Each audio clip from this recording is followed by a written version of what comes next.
10,000 അടി മുകളിൽ വെച്ച് വിമാനം തകർന്ന് താഴേക്ക് വീണാൽ ആരെങ്കിലും രക്ഷപ്പെടുമോ? അതും ആമസോണിലെ കൊടും കാട്ടിലേക്ക്. കഥാകൗതുകത്തിന്റെ ഇന്നത്തെ സ്പെഷ്യൽ വീഡിയോയിൽ നമ്മൾ കാണാൻ പോകുന്നത് ആ കാട്ടിൽ 11 ദിവസം ഒറ്റയ്ക്ക് പൊരുതി ജീവൻ തിരിച്ചുപിടിച്ച് 17-കാരി ജൂലിയാനയുടെ അത്ഭുത കഥയാണ്. 1971 ഡിസംബർ 24 ക്രിസ്മസ് തലേ ദിവസം തെക്കേ അമേരിക്കയിലുള്ള പെറു എന്ന രാജ്യത്താണ് സംഭവം നടക്കുന്നത്. 17 വയസ്സുകാരിയായ ജൂലിയാനയും അവളുടെ അമ്മ മരിയയും ഒരു വിമാനയാത്രയ്ക്ക് തയ്യാറെടുക്കുകയാണ്. ജൂലിയാനയുടെ അച്ഛൻ ഹാൻസ് ആമസോൺ കാടുകൾക്കുള്ളിൽ ഒരു റിസർച്ച് സ്റ്റേഷനിൽ ജോലി ചെയ്യുന്ന ഒരു ജീവശാസ്ത്രജ്ഞനായിരുന്നു. അച്ഛന്റെ കൂടെ ക്രിസ്മസ് ആഘോഷിക്കാൻ വേണ്ടിയായിരുന്നു അവർ ലാൻസ ഫ്ലൈറ്റ് 508 എന്ന വിമാനത്തിൽ കയറിയത്. മൊത്തം 92 യാത്രക്കാരായിരുന്നു ആ വിമാനത്തിലുണ്ടായിരുന്നത്. വളരെ സന്തോഷത്തോടെ തുടങ്ങിയ ആ യാത്ര അവസാനിക്കാൻ പോകുന്നത് ലോകത്തിലെ തന്നെ ഏറ്റവും വലിയൊരു ദുരന്തത്തിലാണെന്ന് ആരും കരുതിയിരുന്നില്ല. വിമാനം പറന്നുയർന്ന് ഏകദേശം അരമണിക്കൂർ കഴിഞ്ഞപ്പോൾ കാര്യങ്ങൾ മാറിമറിഞ്ഞു. അവർ ആമസോൺ കാടുകൾക്ക് മുകളിലൂടെ പറക്കുകയായിരുന്നു. പെട്ടെന്ന് അന്തരീക്ഷം മാറി. വലിയൊരു ഇടിമിന്നലോട് കൂടിയ മഴ തുടങ്ങി. വിമാനം വലിയ രീതിയിൽ കുലുങ്ങാൻ ആരംഭിച്ചു. യാത്രക്കാരെല്ലാവരും ഭയന്ന് നിലവിളിക്കാൻ തുടങ്ങി. പെട്ടെന്നാണ് വലിയൊരു ശബ്ദത്തോടെ വിമാനത്തിന്റെ വലതുഭാഗത്തെ ചിറകിലേക്ക് ഒരു ഇടിമിന്നൽ വന്നിടിച്ചത്. വിമാനം തീപിടിച്ചു.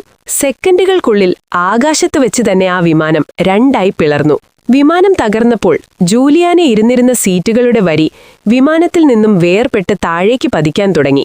3 സീറ്റുകളുള്ള ആ നിരയിൽ നടുക്കായിരുന്നു അവൾ ഇരുന്നത്. സീറ്റ് ബെൽറ്റ് ഇട്ടിരുന്നതുകൊണ്ട് അവൾ സീറ്റോടുകൂടി 10,000 അടി മുകളിൽ നിന്നും ആമസോൺ കാട്ടിലേക്ക് താഴേക്ക് വീണു. വീഴുന്നതിനിടയിൽ അവൾക്ക് ബോധം നഷ്ടപ്പെട്ടു. പിറ്റേ ദിവസം രാവിലെ ബോധം വരുമ്പോൾ അവൾ കിടക്കുന്നത് കൊടും കാട്ടിലെ മരങ്ങൾക്കിടയിലാണ്. മരച്ചില്ലകളിലും വള്ളികളിലും തട്ടി വീണതുകൊണ്ടാണ് അവൾ അത്ഭുതകരമായി രക്ഷപ്പെട്ടത്. അവളുടെ തോളിലെ എല്ലൊടിഞ്ഞിരുന്നു. കാലുകളിൽ വലിയ മുറിവുകൾ ഉണ്ടായിരുന്നു. ഒരു കണ്ണിന് നല്ല പരിക്കുമുണ്ടായിരുന്നു. എഴുന്നേൽക്കാൻ ശ്രമിച്ച അവൾ ആദ്യം വിളിച്ചത് അമ്മയെയാണ്. പക്ഷെ ആ കൊടും കാട്ടിൽ അവളുടെ ശബ്ദം മാത്രം. അവൾ ആ കാട്ടിൽ തനിച്ചായിരുന്നു. ആമസോൺ കാട് എന്ന് പറയുന്നത് ലോകത്തിലെ തന്നെ ഏറ്റവും വലിയ വനമാണ്. വിഷപ്പാമ്പുകളും മുതലകളും അപകടകാരികളായ മൃഗങ്ങളും നിറഞ്ഞ സ്ഥലം. അവളുടെ കയ്യിൽ കഴിക്കാൻ ആകെ ഉണ്ടായിരുന്നത് വിമാനത്തിൽ നിന്നും കിട്ടിയ കുറച്ചു ചോക്ലേറ്റുകൾ മാത്രമായിരുന്നു. കണ്ണട നഷ്ടപ്പെട്ടതുകൊണ്ട് അവൾക്ക് കാഴ്ചയ്ക്കും ചെറിയ മങ്ങലുണ്ടായിരുന്നു. അവളുടെ അച്ഛൻ കാടിനെക്കുറിച്ച് നന്നായി അറിയുന്ന ആളായിരുന്നു.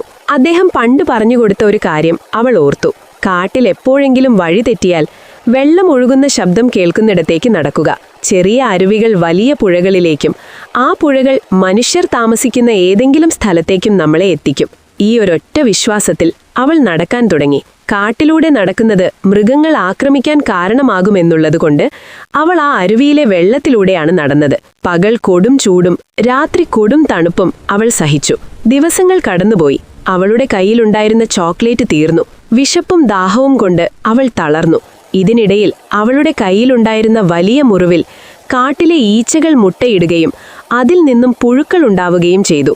ജീവനോടെ ഇരിക്കുമ്പോൾ തന്നെ ശരീരത്തിൽ പുഴുക്കൾ അരിക്കുന്നത് അവൾക്ക് നോക്കി നിൽക്കേണ്ടി വന്നു. എങ്കിലും അവൾ തോറ്റുകൊടുക്കാൻ തയ്യാറായിരുന്നില്ല.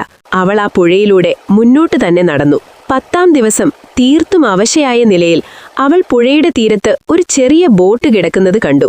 അതിനടുത്ത് തന്നെ മരപ്പലകകൾ വെച്ചുണ്ടാക്കിയ ഒരു ചെറിയ കുടിലുമുണ്ടായിരുന്നു. അവൾ അതിനുള്ളിൽ കയറി. അവിടെ കുറച്ച് മണ്ണെണ്ണ ഇരിക്കുന്നത് അവൾ കണ്ടു. ഒട്ടും ചിന്തിക്കാതെ അവൾ ആ മണ്ണെണ്ണ എടുത്ത് പുഴുക്കൾ അരിക്കുന്ന ആ മുറിവിലേക്ക് ഒഴിച്ചു. വേദന കൊണ്ട് അവൾ പുളഞ്ഞുപോയി. എങ്കിലും മുറിവിനുള്ളിൽ നിന്നും 30ഓളം പുഴുക്കളെ അവൾക്ക് പുറത്തെടുക്കാൻ പറ്റി. അന്ന് രാത്രി അവൾ ആ കുടിലിൽ കിടന്നുറങ്ങി. 11ാം ദിവസം കുറച്ച് ആളുകൾ സംസാരിക്കുന്ന ശബ്ദം കേട്ടാണ് അവൾ ഉണർന്നത്. കാട്ടിൽ മരം വെട്ടാൻ വന്ന കുറച്ച് തൊഴിലാളികളായിരുന്നു അത്. ഈ കാട്ടിനുള്ളിൽ പരിക്ക് പറ്റി കിടക്കുന്ന പെൺകുട്ടിയെ കണ്ട് അവർ ശരിക്കും നെട്ടിപ്പോയി. അവർ അവൾക്ക് പ്രഥമ ശുശ്രൂഷ നൽകുകയും ഭക്ഷണം കൊടുക്കുകയും ചെയ്തു. പിന്നീട് ബോട്ടിൽ അവളെ അടുത്തുള്ള ഒരു ആശുപത്രിയിൽ എത്തിച്ചു. അവിടെ വെച്ചാണ് അവൾ തിരിച്ചറിയുന്ന ആ സങ്കടകരമായ സത്യം. ആ വിമാനത്തിലുണ്ടായിരുന്ന 92 പേരിൽ അവളുടെ അമ്മയുൾപ്പെടെ 91 പേരും മരിച്ചിരുന്നു. ജീവനോടെ രക്ഷപ്പെട്ട ഏക വ്യക്തി ജൂലിയാന മാത്രമായിരുന്നു. മനുഷ്യന്റെ ഇച്ഛാശക്തിക്ക് മുന്നിൽ പ്രകൃതി പോലും വഴിമാറിക്കൊടുക്കുമെന്നതിന്റെ ഏറ്റവും വലിയ ഉദാഹരണമാണ് ജൂലിയാന കോപ്കയുടെ ജീവിതം. 11 ദിവസം ആമസോൺ കാട്ടിൽ ഒറ്റയ്ക്ക് കഴിഞ്ഞിട്ടും അവൾ തളർന്നില്ല. ഈ വീഡിയോ നിങ്ങൾക്ക് ഇഷ്ടമായെങ്കിൽ തീർച്ചയായും ലൈക്ക് ചെയ്യാനും സുഹൃത്തുക്കൾക്ക് ഷെയർ ചെയ്യാനും മറക്കരുത്. കൂടുതൽ മികച്ച കഥകൾക്കായി കഥാകൗതുകം സബ്സ്ക്രൈബ് ചെയ്യുക. മറ്റൊരു വീഡിയോയുമായി വീണ്ടും കാണാം.